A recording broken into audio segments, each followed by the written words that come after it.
I was joking with some members of my of this program, the staff of this program, just before we went on about how I hope not to spend way too much time delving into something that I have talked often about, because I still consider it to be such an extreme and yet overlooked outrage, which is the way in which big tech companies, for the first time in an unprecedented way, directly interfered in our presidential election in 2020 by deciding to censor the New York Post reporting about the Biden family's activities, business activities in pursuit of profits both in China and Ukraine, by claiming falsely that the documents from Hunter Biden's laptop on which that reporting was based were documents that were hacked by a foreign power and therefore violated the platform's ban on linking to or discussing any hacked documents from a foreign government. Of course, we now know that that was all a lie. The documents were not hacked, let alone by Russia. They were made available when Hunter Biden left his laptop at a repair store in Rhode Island that then turned it over, and it's made its way to the hands of Rudy Giuliani as well as the FBI, and that's what enabled that reporting. But what ended up happening was the New York Post had their account locked all the way up until the election practically, so that they could no longer promote that reporting. They were told they could get their account back only on the condition that they took down those tweets promoting the reporting that was banned, and they refused to do so on principle. And also for days on Twitter, it was impossible to even post a link. You would try and post a link and post it, and it would say this link is too dangerous to post. And Facebook, through a DNC operative, a lifelong DNC operative, announced that they were, quote, algorithmically suppressing any discussion of that reporting, and did throw all the way through to the 2020 election. So for obvious reasons, when earlier today, X decided to suspend the account of the journalist Ken Klippenstein, who, as I said, was my colleague for several years at The Intercept, and then left The Intercept, where he now publishes on Substack. He's an outstanding reporter and investigative journalist, and he got a hold of this document that has been called the Vance Dossier in order to make it seem like it contains all sorts of deep secrets, kind of like the Steele Dossier did. When in reality, it's basically just a vetting document that was compiled by the Trump campaign about all of the people they were considering as potential vice presidential running mates for Donald Trump, including J.D. Vance. And all it does is it sort of just lists all of the pros and cons, the pluses and minuses, the areas where he'd probably be attacked if he's the one who they decided to choose as his vice presidential running mate, almost entirely based on statements he's made in public going back many years, statements he's made about Trump, about Democrats, about policy, along with a couple of sections of information, not very probing or incriminating information about his businesses, his finances, mostly based, again, on public documents or on documents easily obtained through various databases that you can pay for. And it's long been known that this report has been in the hands of media outlets.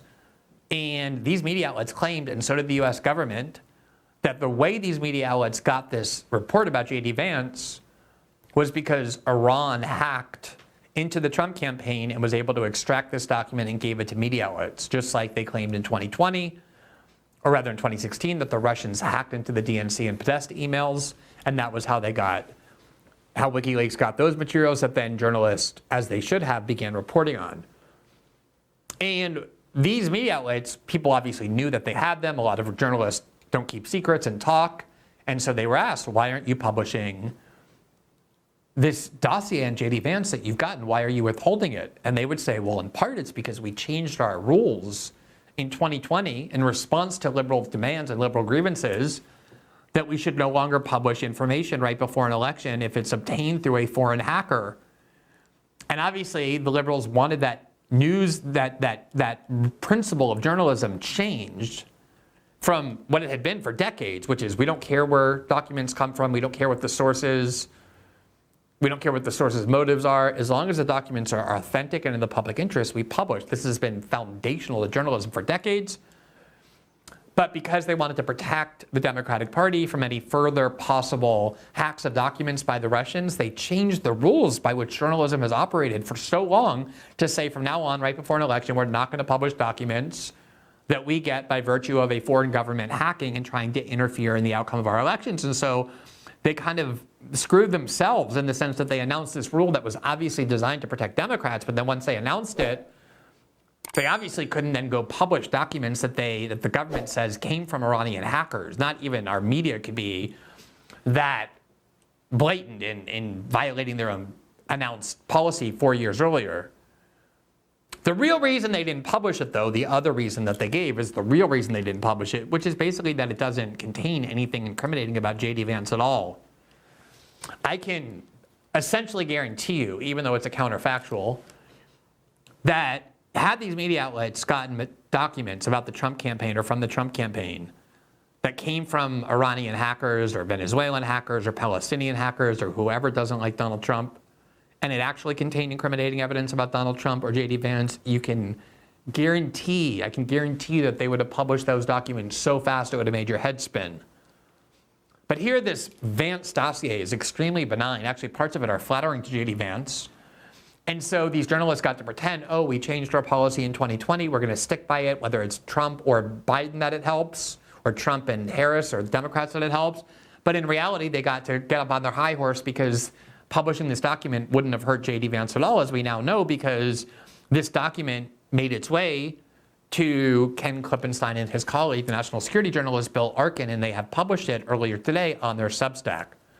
And we can now read through it, and we're going to show you parts of it, including the parts that are flattering to J.D. Vance, the parts that are clearly just a compilation of publicly available documents. No one so far, having read this dossier, claims that there's anything in here that harms J.D. Vance or reflects poorly on him that wasn't already known. And yet, despite that, as soon as Ken Klippenstein published a link saying, hello, Twitter, I got my hands on this Vance dossier, and we have now published it, X immediately jumped in and blocked any of those links, and then also suspended Ken Klippenstein, the journalist who promoted it and published it. There you see from The Verge earlier today, just summarizing in their headline what happened from September 26.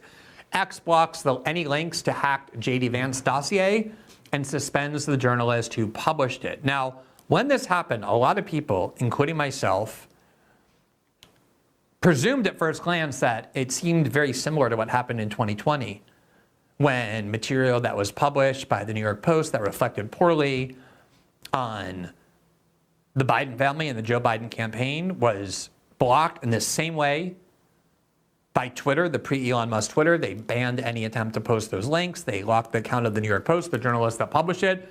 And it seemed like, oh wow, Elon Musk and X is now censoring a journalist in the same way that pre-Elon Musk Twitter did back in 2020, although this time to help Donald Trump. That was the widespread perception that a lot of people had, that this was an act of censorship, political censorship by X to protect J.D. Vance. But and in fact, if you tried to find Ken Klippenstein's original tweet linking to his Substack where you can find the J.D. Vance article, even if you search for the exact link where that report is found, it'll come up as no results at all on X for that link. That link is banned. Now, as people started objecting and saying, what happened to Elon Musk? I thought you believe in free speech, yet here you are punishing a journalist, silencing a journalist for having published secret material about J.D. Vance, the vice presidential candidate, running with the presidential candidate, Donald Trump, whom you support and are trying to help win. It turned out there was another side of this story, and it was expressed by the safety division of X itself. And they very transparently explained why, in their view, they censored or suspended Ken Klippenstein's account. They said the following, quote, Ken Klippenstein was temporarily suspended for violating our rules on posting unredacted private personal information, specifically Senator Vance's physical address and the majority of his social security number. And in other postings, they made clear that had he merely posted the dossier, the Vance dossier, and simply redacted the home address of where the Vance family's family home in Ohio is located, along with redacting the majority of his social security number, had they just done that, there would have been no problem at all, says X, with promoting publication of that document, of linking to it. It was not because it was based on hacked materials or it was damaging to J.D. Vance. It was solely because, in the view of X, and we'll get to this argument in just a second, Ken Klippenstein was guilty of putting J.D. Vance in danger and his family in danger by publishing both his home address and his social security number. Now, Ken Klippenstein, if you look at his Substack site, and obviously X can't censor that, but you can go there and you can read the Vance dossier. Here was the article that they published, where just the headline is, read the J.D. Vance dossier. Quote, we're publishing the supposed Iran hacked document. Here's why. And then the text says, behold the dossier. It reportedly came from an alleged Iranian government hack of the Trump campaign. And since June, the news media has been sitting on it and other documents, declining to publish in fear of finding itself at odds with the government's campaign against, quote, foreign malign influence. Now, let me just stop there and say that it is true that the government has claimed, and media outlets have repeated, that these documents are part of a foreign malign influence campaign, and that it was basically the result of documents that were hacked by the Iranian government. And I have the same reaction to this claim as I had from a similar claim in 2016 that this was done through the collaboration of Donald Trump and the Russian government, which is, show me the evidence of that. I don't want to hear just the CIA claiming that or media outlets saying they suspect that. There's a big difference as well between, say, a hacker who is Iranian, whether inside Iran or outside of Iran, and the Iranian government doing this, just like there's a difference between Russian hackers and Vladimir Putin personally ordering it. I mean, if there were an American hacker that hacked into Vladimir Putin's personal files, nobody would say, oh, Joe Biden did that, unless there was proof that the American hacker had a connection to the US government. So there's no real proof that this is the Iranians or the Iranian government that has hacked. Obviously, it's possible. I'm just saying, before we go around asserting it, we should need evidence. But anyway, as Klippenstein said, that was part of the reason why media outlets said they're not publishing it, because they changed their policy in 2020 to say we're not publishing any documents that come from a foreign government, even if the documents are true and authentic, even if they shed light on a major political candidate like J.D. Vance. The real reason, though, is that this dossier has nothing in it of real news. But about the claim that you shouldn't publish it because it's part of a foreign malign influence campaign, Klippenstein, justifying his decision to publish it, said, quote, I disagree. The dossier has been offered to me and I've decided to publish it because it's of keen public interest in an election season. It's a 271-page research paper that the Trump campaign prepared to vet now vice presidential candidate J.D. Vance. As far as I can tell, it hasn't been altered, but even if it was, its contents are publicly verifiable. I'll let it speak for itself. Now, once you say that it hasn't been altered, but even if it was, which should be were, but that's fine. I'm just curmudgeon about the subjunctive case. But anyway, he's saying its contents are publicly verifiable, and that's exactly right. There's really nothing of substance in this report that isn't already in the public domain, which is precisely why it's not that interesting of a document at all. Not very newsworthy or anything else. Precisely because, as he says, the documents are publicly, the claims are publicly verifiable. He got a quote from the Trump campaign before he published it, which said, quote, this, quote, the terror regime in Iran loves the weakness and stupidity of Kamala Harris and is terrified of the strength and resolve of President Donald J. Trump. Stephen Chung, communications director for the Trump campaign, responded when I asked him about the hack.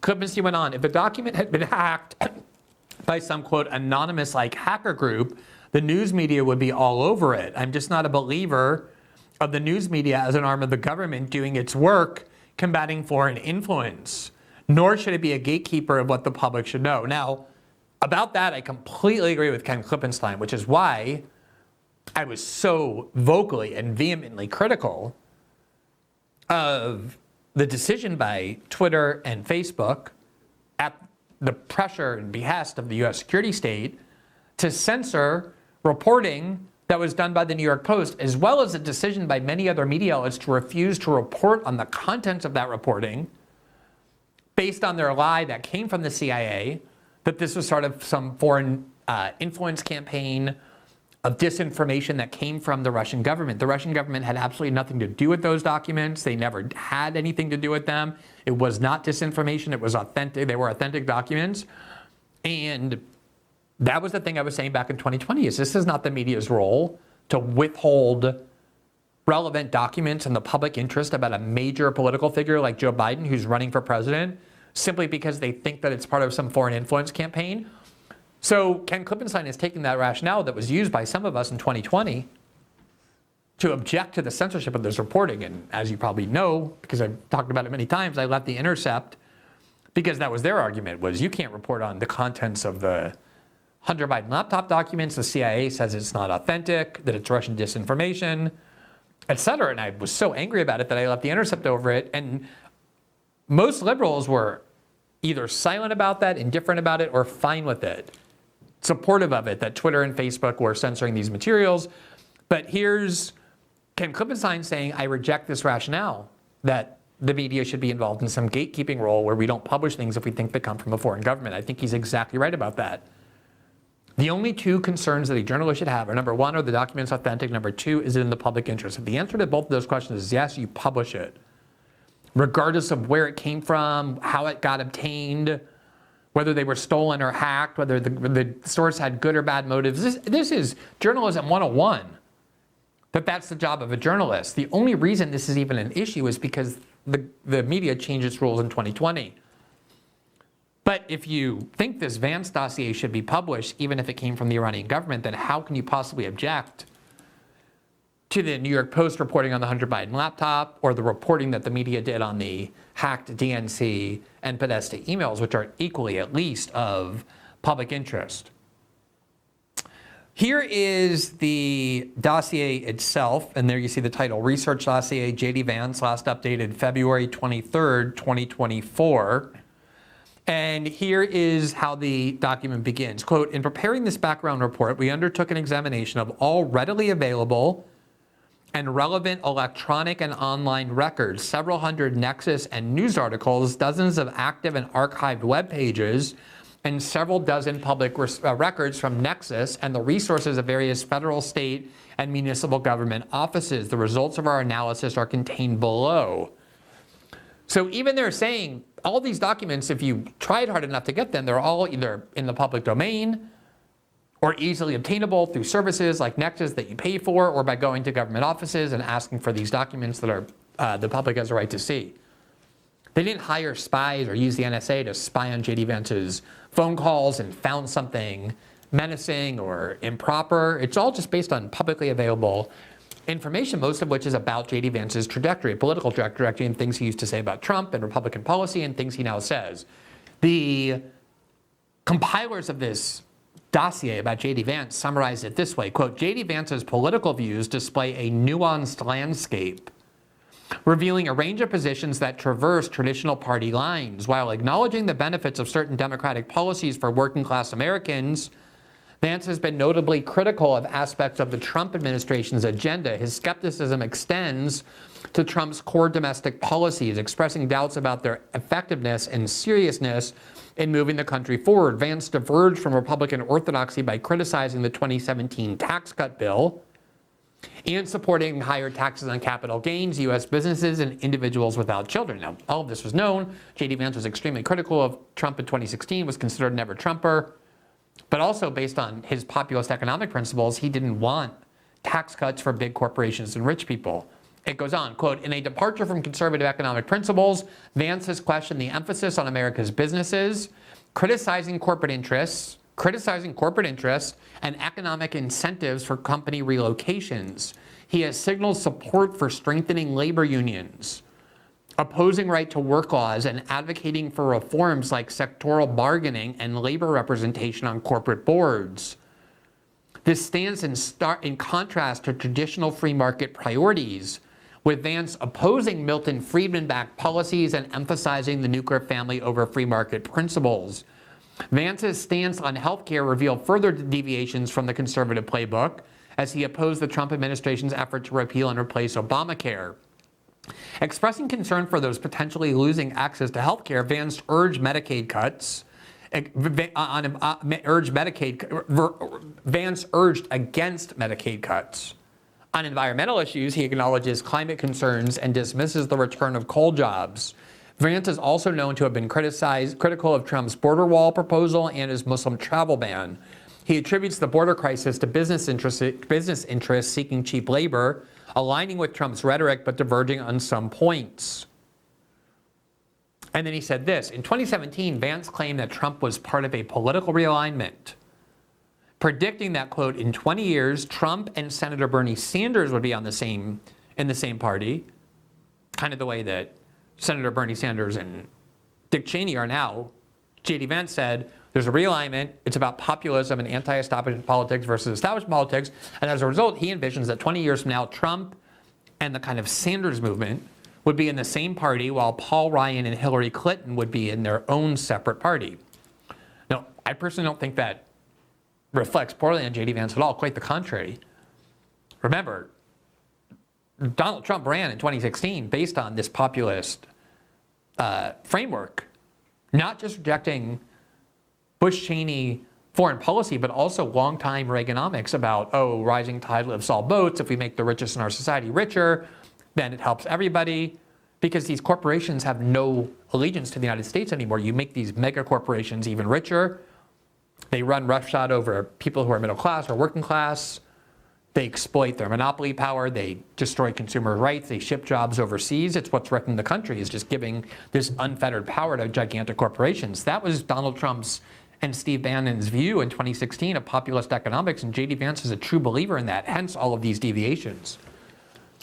Now, here is part of the dossier, just to give you a sense for how benign and even helpful it is to J.D. Vance. So one of the sections is entitled, J.D. Vance has indicated he supports unions and their priorities over that of American businesses, meaning he thinks the working class and workers should have more rights and large corporations should not be able to exploit them any further through their concentrated power. Remember, after COVID and the 2008 financial crisis, all these gigantic mega corporations got far more powerful than ever before. And consumers and ordinary people and ordinary workers basically have no protection or power at all. They're just run roughshod over. And J.D. Vance has always said, I'm not somebody who is a corporatist who believes that corporations are the highest religious value, regardless of what they do to ordinary people. That's what economic populism is. That's what the Democrats used to say until they became the party of corporatism. And then here is another section we highlighted that it reads, J.D. Vance has been critical of free market economic priorities. He doesn't just want a unfettered free market. Tucker Carlson has been highly critical of that, with hedge funds and BlackRock owning everything, all at the expense of American workers. And that's what this dossier largely reveals. But as you can say, it's entirely based on just publicly available records about what J.D. Vance has long thought. Now, this is the very first page of the report. And right here, it has J.D. Vance's security number. And we redacted that security number, but in the document that Ken Klippenstein uploaded, it had the first 5 digits visible of J.D. Vance's social security number, and the last 4 digits were X'd out. But they weren't X'd out by Ken Klippenstein, they were X'd out in the original, in the original, it was X'd out in the original report. So it gave 5 of the first numbers of J.D. Vance's 9-digit social security number, so a majority of numbers. And that was part of what X cited as why this document shouldn't be linked to and why it was doxing of J.D. Vance. But the much more, I think, substantive argument and commonly cited argument was here you see his home address.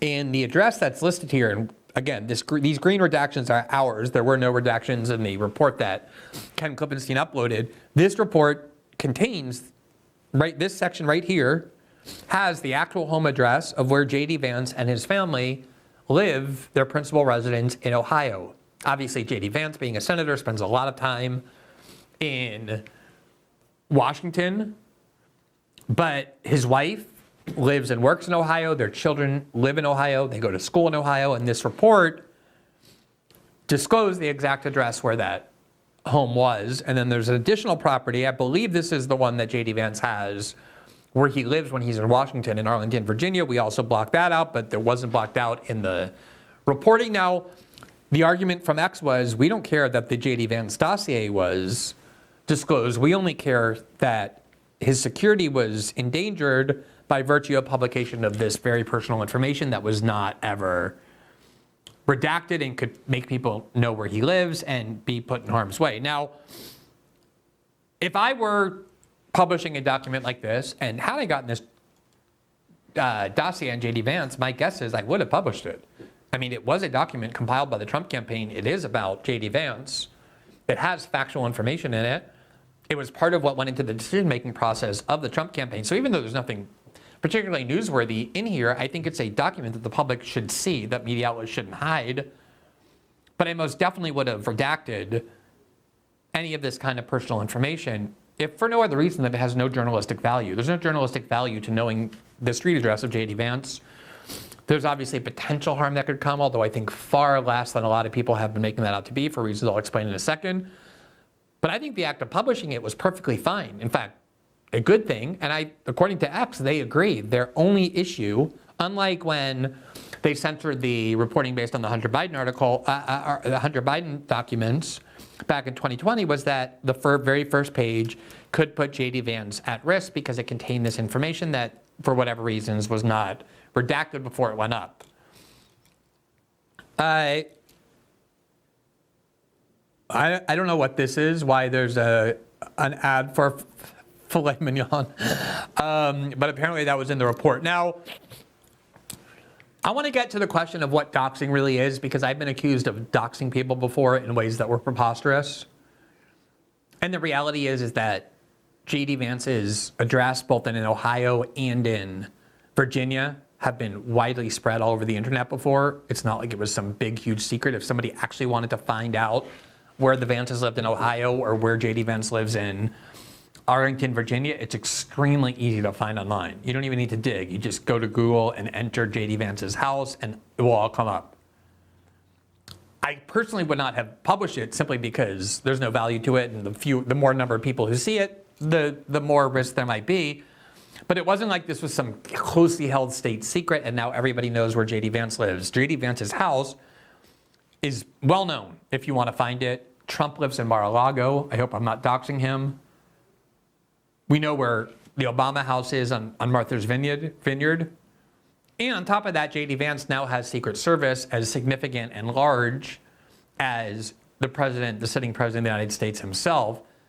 So there's a lot of drama queen hysteria over what this doxing was to justify the banning of Ken Klippenstein from X. But like I said, I do think there's an argument, a good argument, a very strong argument that material should have been redacted. Now, back on Friday, actually, there was a report in Vanity Fair about why news outlets are refusing to publish, but instead are sitting on these hacked Trump documents.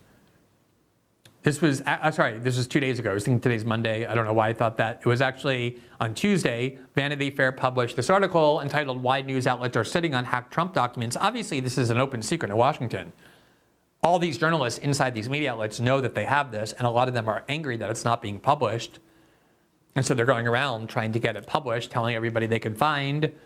And so these media outlets were forced to defend themselves. And here's what, according to Vanity Fair, they were saying, quote, "The pilfered vice presidential vetting materials failed the, quote, newsworthy test," says New York Times editor Joseph Kahn. Politico and the Washington Post also passed on publishing documents from the breach, which, as Popular Information revealed Tuesday, appears more extensive than originally known. Quote, "In mid-July, a source identifying himself only as Robert began contacting news organizations with what sounded like a tantalizing offer. Internal documents from Donald Trump's presidential campaign. In email exchanges, Robert was cagey about how he had gotten the goods. Quote, "I suggest you don't be curious about where I got them from," Robert advised when a political reporter pressed for more information. "Any answer to this question will compromise me and also legally restricts you from publishing them." There are no legal restrictions on what media outlets can publish in the public interest. Even if it were hacked, even if it came from Iran, you have every right to publish these materials. Robert's spy movie statements aside, the material he was peddling was a result of a hack. If we could put that document back on the screen, I'm not sure if we can, but there it is. Robert's spy movie statements aside, the material he was peddling was a result of a hack. one that Microsoft and federal authorities said began in June and emanated from Iran. The penetration of the Trump campaign's file was reminiscent of Russian hackers' breach of the DNC computers in 2016, which led to WikiLeaks' slow drop release of emails that embarrassed Hillary Clinton's campaign and helped Trump in the final months before this election. This time would be different, however. None of the information stolen from the Trump campaign has been published to date. Politico declined Robert's offer, as did the Washington Post and the New York Times, which Robert also approached. The decision by editors to sit on the hacked material invited accusations of a double standard, with Jed Lugum, a longtime DNC operative, calling out news organizations earlier this month for apparently changing their standards without any detailed explanation. Now, that actually isn't true. They did change their policy back in 2020 in response to liberal grievances, as I said, that in the weeks or months before the election, we're not going to publish material, even if it's accurate and in the public interest, if it comes from a foreign source. So liberals painted these media outlets into this corner that prevented them from publishing it. But the real reason they didn't publish it, as I said, was because there was nothing really incriminating about Trump or Vance. If there had been something in there like that, we would have been reading about this months ago, or maybe they would have waited until close to the election to reveal it. Here's the Washington Post explanation, quote, why newspapers haven't published leaked Trump campaign documents. And this is what they say, quote, the Trump campaign said the documents from a mysterious source came from an Iranian hack. The FBI is now investigating. Quote, in response to reporters' questions, the Trump campaign put out a statement Saturday revealing for the first time publicly that it believed it was the victim of a foreign hack, without offering evidence but pointing to Microsoft's report. The decision for newsrooms to not publish the Vance materials, a compilation of publicly available records and statements, including Vance's past criticism of Trump, appeared to be more straightforward because they also didn't reach a high level of public interest. Despite the reluctance of news outlets to publish material, if the hackers want the documents to be available online, they will be. And then this is what the Washington Post editor said, quote, they will, even if we don't publish, we, the Washington Post and the New York Times, quote, they will eventually move down the food chain and find someone who will publish them. And even if they fail at that, the internet being what it is, they can just publish it themselves. So that was the real reason why these media outlets didn't publish it. It wasn't because they were being principled. It was because there was nothing in them that really makes any difference at all. Now, after X suspended Ken Klippenstein for having posted the full unredacted version of this report and said the reason was because of the revelation of the home address, he went on to his Substack and under the headline, Twitter banned me, and he posted this communication he got from X. He essentially justified why he published the document in unredacted form. He said, quote, self-styled free speech warrior Elon Musk X banned me after I published a copy of the Donald Trump campaign's J.D. Vance research dossier. X says that I've been suspended for, quote, violating our rules against posting private information, citing a tweet linking to my story about the J.D. Vance dossier. And then Klippenstein says this, first, quote, I never published any private information on X. I linked to an article I wrote here, linking to a document of controversial provenance, one that I didn't want to alter for that reason.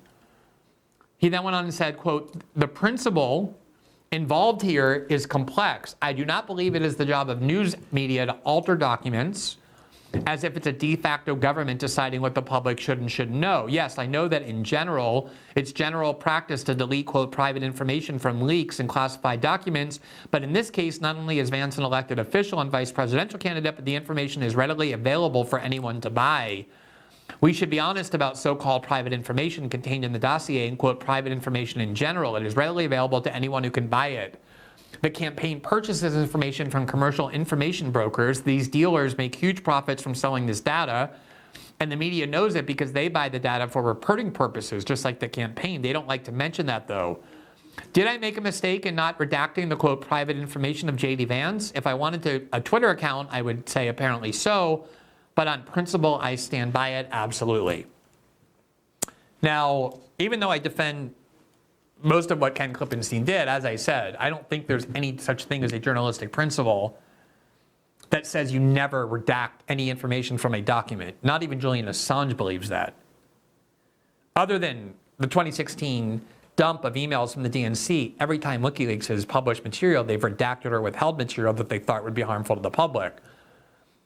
I think most journalists, including people like myself who err very much on the far end of the side of information being free, believe that you have some ethical duties to withhold certain information that could endanger people's safety or the safety of their families, especially when there's no journalistic value to it. If there were real journalistic value to publishing the address, like, oh, J.D. Vance claims he lives in this state, but in actuality, here's his real house, that would be a harder decision. But here, there's just no value journalistically in publishing the address, so why do it? Even given the small chance that someone who might not have gotten it previously will now have it and can act. But again, I think there's been a lot of exaggeration. Now, just to underscore why I think there's been a lot of hysteria over this idea that somehow Ken Klippenstein put J.D. Vance's life at risk or his family's life at risk, there is all kinds of places, as I said, online where you can find J.D. Vance's house, reporting by major magazines, media outlets, local Fox News affiliates about where J.D. Vance lives. They have pictures of his house. They have all sorts of videos. I think we have a video here. All right, here's one of the videos that was played by a local Fox affiliate about where J.D. Vance lives. Oh, this is found on YouTube by a real estate channel that's very popular. You can find it easily on YouTube, and it talks about where J.D. Vance decided to live in Virginia. Seems to love the neighborhoods he lives in anyways. From the elegant farmhouse in Delray with its custom features to his home in Cincinnati, we can see JD likes a blend of charming history and modern amenities. So that was the wrong clip from the video. The video actually goes and explains, here's J.D. Vance's house in Ohio. This is the town in which it's on. This is the street in which it's on. They show the house from the exterior. And then there's another video showing J.D. Vance's house in the neighborhood in Alexandria, Virginia, where he lives. And obviously, J.D. Vance is surrounded by gigantic amounts of Secret Service. Everyone in the neighborhood, everyone in the town, everyone in the media knows where he lives. And if you just go to Google, you will find it instantly, pictures of his house, both of his houses. So this idea that this is some kind of dangerous doxing, I think is something that has been overstated, and I think people should be careful about that. Now,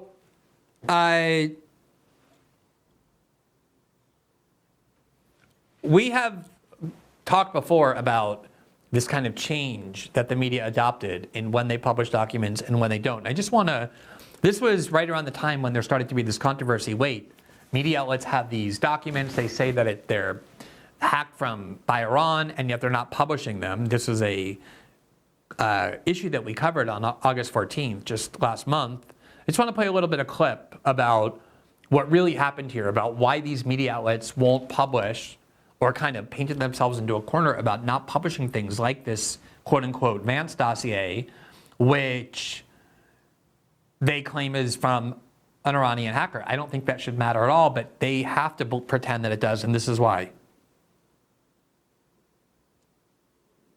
Back in 2020, one of the things that I was actually kind of amazed by, and again, I have, as you know, an extremely low level of expectations for the corporate media. It is extremely hard for them to do anything that surprises me.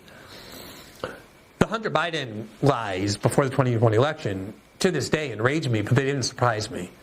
I've watched the media lie many times, shamelessly, deliberately, and even though it was so flagrant, and I knew they were doing it, of course I left The Intercept because they were doing it as well, and they wouldn't let me publish stories about that archive based on the false claim it was Russian disinformation that came from the CIA. That didn't really surprise me. That wasn't really out of the ordinary. But one of the things they did in the lead up to the 2020 election did actually amaze me, because it's such a radical violation of the most foundational principles of journalism. What they said was, we're not going to repeat the mistakes of 2016. And when they said the mistakes of 2016, what they meant was that time they did journalism. When WikiLeaks began publishing all of these emails from the John Podesta email inbox and the DNC email inbox and began analyzing what it showed about Hillary Clinton and what they were saying in private It showed things like how the DNC cheated overtly to ensure Hillary won over Bernie. It forced the resignation of the top 5 officials of the DNC, including the DNC chairwoman, Debbie Wasserman Schultz, right before their convention. It was obviously in the public interest to know about what Hillary Clinton, a person who very well might have become president in just a few months, was doing. That's basic journalism. Of course, if you get a big archive in your hands of emails and other documents that you can authenticate and they're about Hillary Clinton or any presidential candidate, of course you report on them. And that's what WikiLeaks did. They published them, and then media outlets, including The Intercept, including myself and lots of others, reported on them. And I think a lot of them doing that did so only because they never expected Hillary to lose. They assumed Hillary would win, and that was why they felt comfortable doing it. And then when Hillary lost and Trump won, all these liberals inside these media outlets were horrified at the idea that they may have played some role in helping Hillary lose by doing what? By doing their job as journalists, by reporting. The profession that they decided they wanted to enter, journalism, requires them to report relevant information about any candidate, even if they want them to win. And that's what they did, and then afterwards they regretted it. I've talked before about that night when Trump won in 2016. And not only was there crying inside the Intercept Slack channel, which, as probably you know, is a platform that a lot of companies, media outlets, but a lot of others too as well, use because people these days are spread all over the place physically. It's a place where you virtually meet. People are crying, journalists inside the Intercept that night, and also what they were saying was, we need to apologize. And some of us were like, for what? Why would we apologize? Well, what did we do wrong? And they said, we reported way too much on these emails. This was misogynistic. Anyway, so that was the climate going on in 2016. Oh, we made a mistake by doing journalism. We played a big role in helping Trump win. And then in 2020, as the 2020 approached, they said, we're not going to make that mistake again, that mistake of doing journalism. And that was when they all announced, many of them did at least, that from now on, they're going to abandon the longstanding rule that we publish information as long as it's authentic and reveals something about a powerful figure. And we're going to take into account whether it came from a foreign government that with the intent to manipulate the election. And if it does, there's a good presumption against publishing it. And they, again, did that because they wanted to protect Democrats from some hack that came from Russia, or that they were going to say came from Russia, like the Hunter Biden reporting. And now they've created a rule that basically is preventing them from publishing information about Trump on the grounds that it came from the Iranian government. Though, like I said, they would jettison that rule in a second if this were actually significant. Thanks for watching this clip from System Update, our live show that airs every Monday through Friday at 7 p.m. Eastern, exclusively on Rumble. You can catch the full nightly shows live or view the backlog of episodes for free on our Rumble page. You can also find full episodes the morning after they air across all major podcasting platforms, including Spotify and Apple. All the information you need is linked below. We hope to see you there.